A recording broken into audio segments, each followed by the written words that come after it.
So, the 1968. Third time's a charm? Well, we're about to find out. It's time for us to tackle the 1968 adaptation starring Leonard Whiting and Olivia Hussey. This is Franco Zeffirelli's Romeo and Juliet.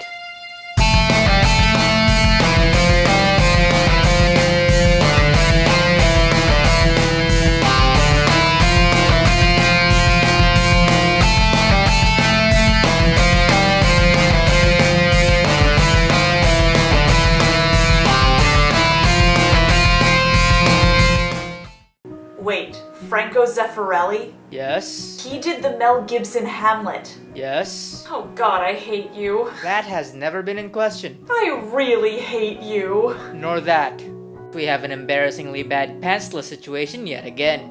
I think that the first Benvolio inoculated me against that because I'm not really finding this all that ridiculous. And a fantastic brawl here. Aw, Tybalt's adorable! And one day, he'll be Austin Powers' commanding officer. I'm a little shocked. This brawl actually feels like a riot where danger simmers under the surface of a deeply divided town. Sharky, is this movie good? Well, here's Leonard Whiting as Romeo and Bruce Robinson, director of The Rum Diaries, as Benvolio. What sadness lengthens Romeo's hours? Not having that, which having makes them short. But Romeo, farewell, cuz. Romeo is sad but natural about it and witty and compelling, and I think that Leonard Whiting, aka Oh My God, it's Zac Efron, is good. I'm confused and excited. Can you phrase that any more terribly? I can try. On to the Capulets, who live in a gorgeous palace with their gorgeous costumes and their gorgeous daughter. Olivia Hussey, who plays an adorable Juliet, was around 15 when this movie was filmed. Pedophilia! Oh, wait, sorry guys. Wrong play, my bad. Carry on. So, in the next scene, we meet Mercutio in a really intense, interesting portrayal here. He is the Pied Piper of Verona, luring the youth away with his subversive social criticism. This is the hag, when maids lie on their backs, that presses them and learns them first to bear, making them women of good carriage. This is she! This is she that... This is she. Also from this performance, I think he shipped Romeo with his character. Oh wow, yes. Yes, he probably did. Well, maybe it's just because for the first time ever, Romeo and Mercutio are being played by people with remotely the right presence for the role, but these guys are head and shoulders above everyone else so far. Don't get too comfortable yet, we still have a horrible dance to watch. Please go back to the adorable young actors being adorable. This dancing is making me look like someone who can dance, which I can't. We lost out on Mercutio being hilarious with Peter to make time for this dancing. Think about that. Shame on you, Zeffirelli. After listening to a song with instruments that you can hear but not see, the lovers finally meet. Thus, from my lips, by thine, my sin is purged. They are so cute. Then have my lips a sin that they have took? And then the nurse gets to come and gleefully destroy Romeo's life. It's just so joyful and so terrible, I love it. On to the balcony scene, because again, John McHenry's Mercutio performance apparently wasn't good enough to warrant more than 2 seconds of the I conjure thee scene. God f***ing damn you, Zeph. Oh, Romeo, Romeo. Wherefore art thou, Romeo? Deny thy father, and refuse thy name. Or if thou wilt not, be but sworn my love, and I'll no longer be a Capulet. Shall I hear more, or shall I speak of this? 'Tis but thy name that is my enemy. Thou art thyself, though, not a Montague. What is Montague? Oh my god. What What is Montague? This has never come up before. This will be a breakthrough in Shakespearean things. I must go figure this out. I must go figure it out. Olivia Hussey has adorable puppy eyes, very similar to Kristen Crooks during her run in Smallville. Yes, the Romeo and Juliet here are fantastic and really into each other, but Romeo, Juliet, and Benvolio are all too young to naturally speak this language. They are spot on presence-wise, but their voices are all still slightly artificial, getting around these words in a kind of airy way. It's only really noticeable when you compare with the slightly older Mercutio and Tybalt, who have no problems spitting these verse lines like pros, yo. Meryl, no, stop. Okay, one, age is never a factor in one's ability to speak the first no matter which end of the age spectrum you're on, and two, dear freaking Cthulhu, that was painful. Stop. Dear freaking God, stop. Well, fine, but you know what I mean. And I still completely disagree.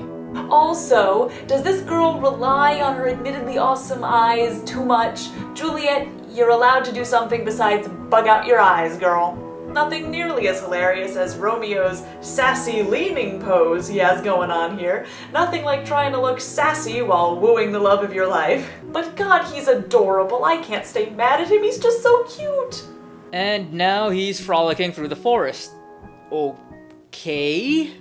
But now we see Mercutio and Benvolio for the first time in these movies having actual camaraderie and seeming to enjoy each other's company like young human beings might do. How freaking bizarre. Alas, poor Romeo, he is already dead. Stabbed with a white wench's black eye. Run through the ear with a love song. The very pin of his heart cleft with the blind bowboy's butt shaft. Thou art like one of these fellows that when he enters the confines of a tavern, claps me his sword on the table and says, God send me no need of thee, Am I blah, like- blah, blah, blah. And by the operation of the second cup, draws him on the drawer when indeed there is no need. Am I like such a fellow? Nay, and there were two such, we should have none shortly, for the one would kill the other. Amazing characterization here makes my heart bleed to know that we only have these two around for one more scene. Turn and draw. I do protest I never injured thee, but love thee better than thou canst devise, till thou shalt know the reason of my love. Be satisfied.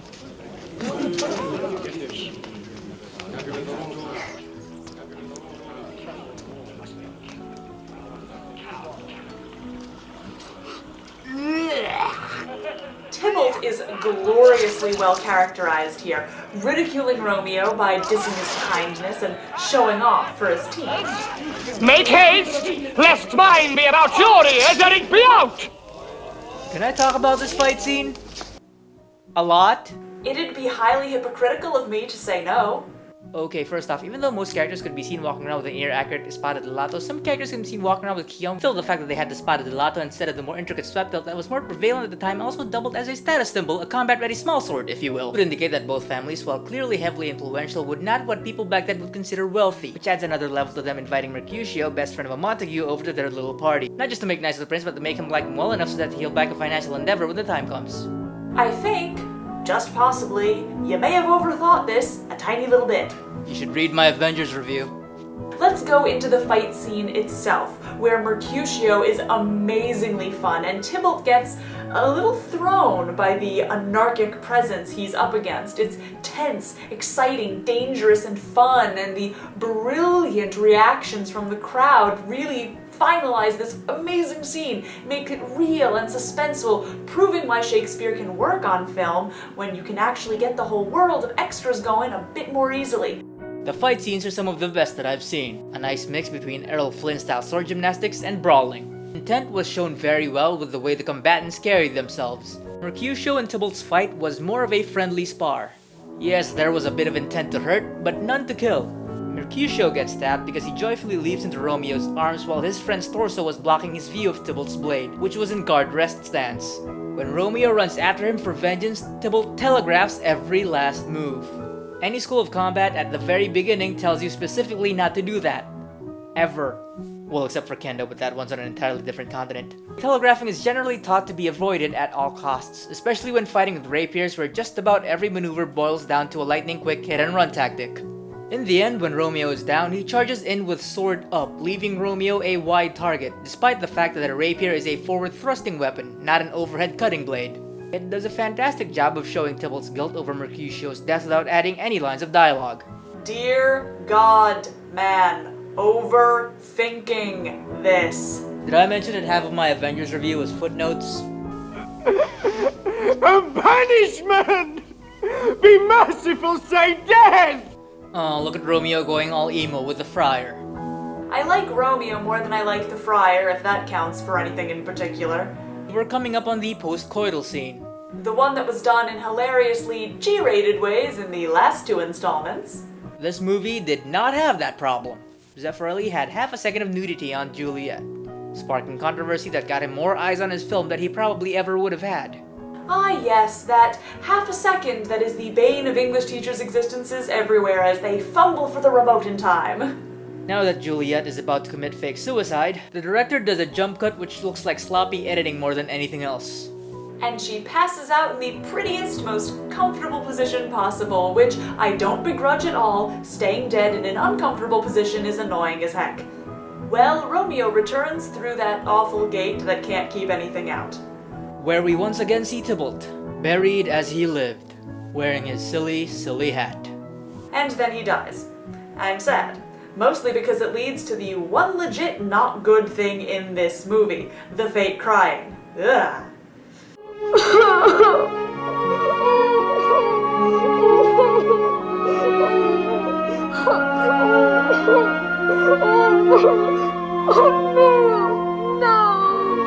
For never was a story of more woe than this of Juliet and her Romeo.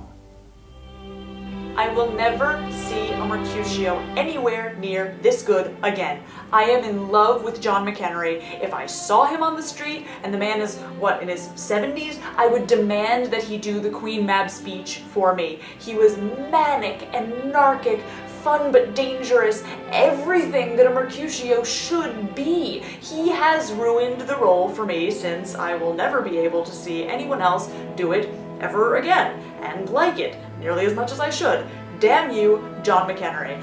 In all seriousness, this was a fantastic movie with a great set of young people in the lead roles that just sucked you right into the action. Romeo in particular was great, though Juliet, despite my needling that all she did was flash her puppy eyes, was also really right for this role. Even if I hadn't just seen the worst 2 Romeo and Juliets ever, I would still particularly appreciate how well this one was done. It had great atmosphere, great use of crowds, great tension building, and so much heart. Win, win, win. Great setup, great casting, well done fight scenes, and a well-executed script cut makes this one of the greatest Shakespeare adaptations ever. When I watch this movie, I get many Mercutio and Tybalt feels, as Tumblrians might say. I don't know what you call yourselves. Until next time, this has been Sharky. And I'm Cassius. We shall see you later. Farewell. Parting is such sweet sorrow.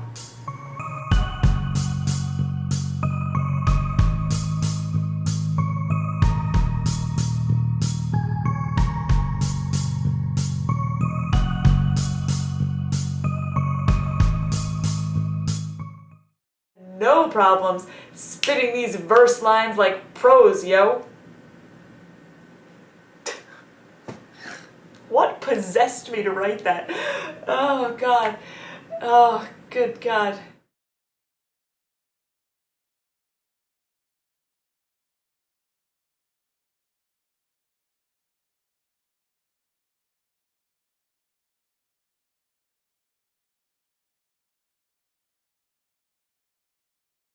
Ren, are you serious? Relax, it's gonna be funny. This is the weirdest thing you've ever done for a video. Okay, maybe like 4th weirdest, but still. For Bard's sake, Ren, this isn't even a Hamlet review. Well, there's a burial ground with 2 guys fighting over who loved the girl who committed suicide more, so a Yorick skull isn't too out of the question. Okay, but what about the foam shark hat? Oh, that's a West Side Story reference. And get off the floor. That's not sanitary.